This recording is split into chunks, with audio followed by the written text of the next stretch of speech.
Hello, Christian friends. This is Frederick Mulder. I live in Winchester, England, and I'm a biblical scholar.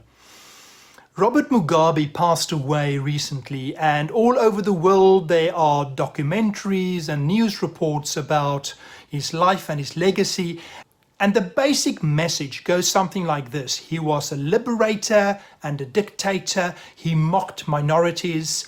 He invaded white farms. He killed his opponents. He stole millions. He was a narcissist. He destroyed the economy. And he had a bitter fight with the English until his death. Now, what I want to do today is I want to try and understand a bit more of the psychology behind Mugabe.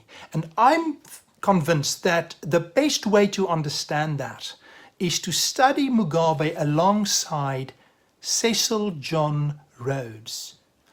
And what I've done a bit of research over the past couple of days trying to understand what Rhodes did in Zimbabwe. And I must tell you, it was incredibly depressing for me to read and also to discover a number of reasons, I think, why almost no one refers to Cecil John Rhodes when they're talking about Robert Mugabe. Rhodes bought basically all the main newspapers in South Africa. He could prevent publications. There are so many dodgy deals that he got involved with.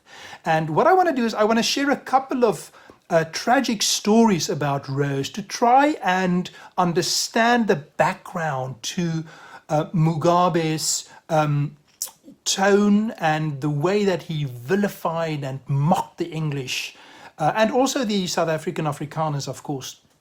So I want to share with you a couple of those incidents, but I'm also going to try and finish with good news. And I'm going to do that by focusing on a remarkable story about a missionary in Zimbabwe at the time when Rhodes was invading Zimbabwe. So that is how I will finish. So let's start with a couple of interesting stories of Cecil John Rhodes that I think will be worthwhile to think through when we try to understand Mugabe. So we all know that he founded De Beers Mining Company in 1880. In 1876, he was involved in sabotaging the pumping equipment at the mine. And then he got his own pump with some friends, and then they could get some good income, and they used that to acquire more of the claims.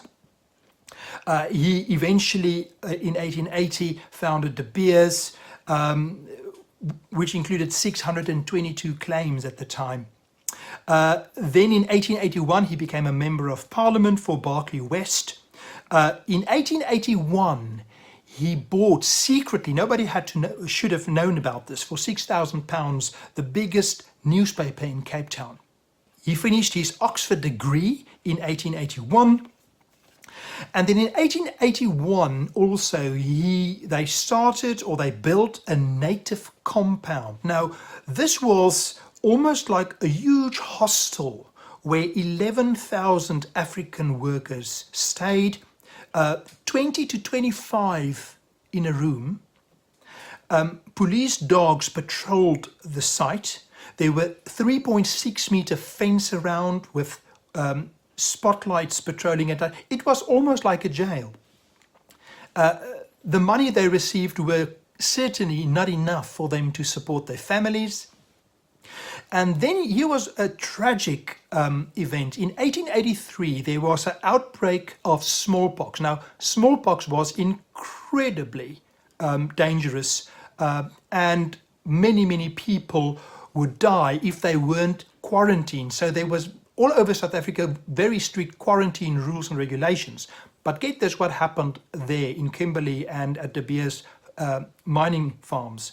Rhodes got the doctors together, and then they had what they called a pink slip. And this pink slip said it's not smallpox in this area. They said it was some kind of other disease. And at some point, when somebody told Rhodes, listen, it is smallpox, he shouted back and said, no, it's chickenpox. And In the end, about 851 mine workers died because of these fraudulent pink slips that Rhodes engineered. They wanted to maintain the turnover and the production, and in order to do that, they couldn't put their workers in quarantine. That was absolutely horrible. Then in 1885, Rhodes was one of the main instigators for the Voters Registration Act, where he said notoriously, the native is to be treated as a child and denied the franchise. We must adopt a system of despotism such as works so well in India. In 1888, De Beers Consolidated Mines took over Barney Benato's empire. He was, of course, this very famous opponent. And then at that time, they referred to the De Beers Consolidated Mines as the richest, the greatest, and the most powerful company in the world. And then they paid these shareholders or these directors, each got £316,000, and then they got some special shares of £3 million as well on top of that.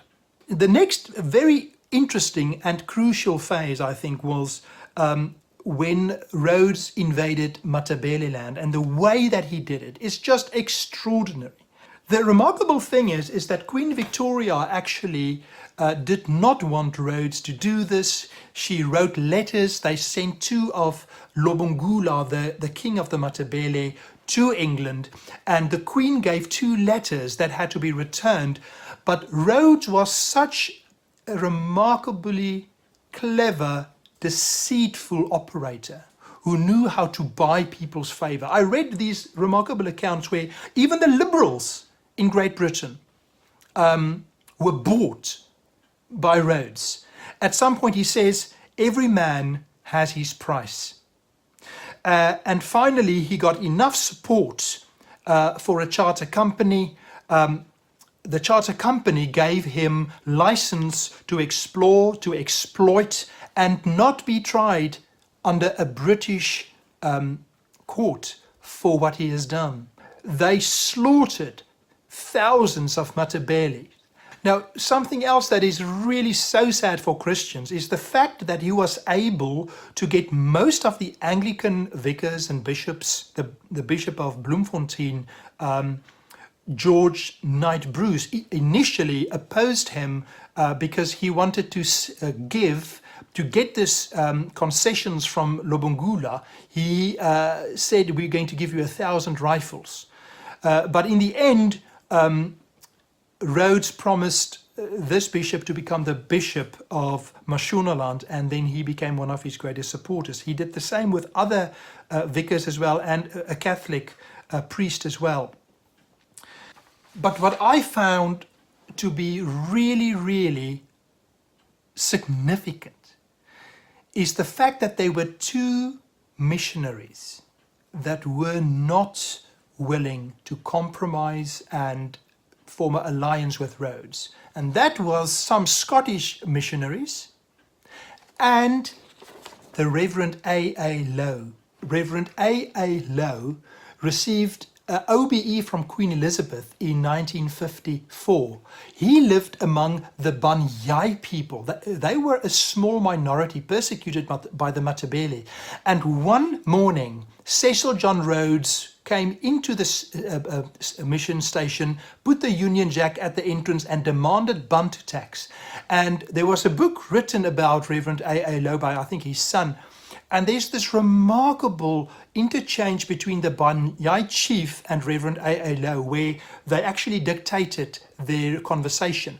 And then the chief asks him, are there more of these people coming? And then Reverend Lowe replies, yes, unfortunately. And then the chief told him, but can you please ask them to leave and go home? But we want you to stay because you are looking after our people.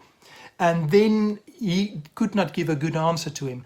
But what I found quite remarkable was here you had missionaries who did not bring colonization. They brought the gospel.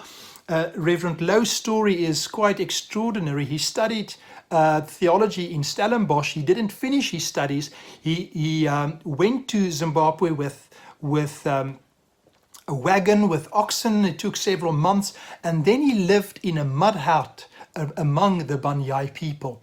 His wife was a remarkable linguist. She translated the language and made a dictionary of more than 8,000 words for the Banyai people. They translated the Bible, started a school and a hospital, and after a couple of years there were 8 mission stations all over Zimbabwe. Now, against this background, I want to finish and want to encourage Christians to first of all acknowledge the evils of colonialism, the horrible, unchristian violence and selfish ambition and exploiting the poor and the oppressed. As Christians, there should be some kind of restitution. I've got no doubt about that. I don't believe communism is the solution, of course not. I also don't believe selfish capitalism is the solution. I think Jesus gives us a model in the New Testament, in the Gospels, in the book of Acts, that Christians should follow. But I also think as Christians that we should try to understand the anger and the resentment that we saw in someone like Robert Mugabe. And that we will have compassion and love and know that the Christian gospel can bring reconciliation. So let me finish with a Bible text for us that we as Christians can learn in the wake of the death of Robert Mugabe. My daughter did this tonight, and this is from Mark chapter 8. Whosoever wants to be my disciple must deny themselves and take up their cross and follow me. If someone loses their life for me, they will save it.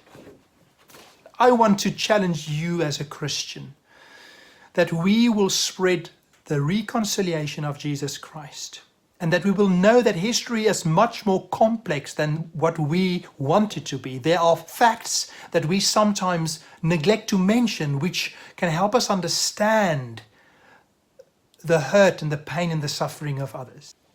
Thank you so much for watching. If you've got any comments, please let me know. And if you like this or think it's worthwhile for some friends, you're more than welcome to subscribe. Have a good day. Goodbye.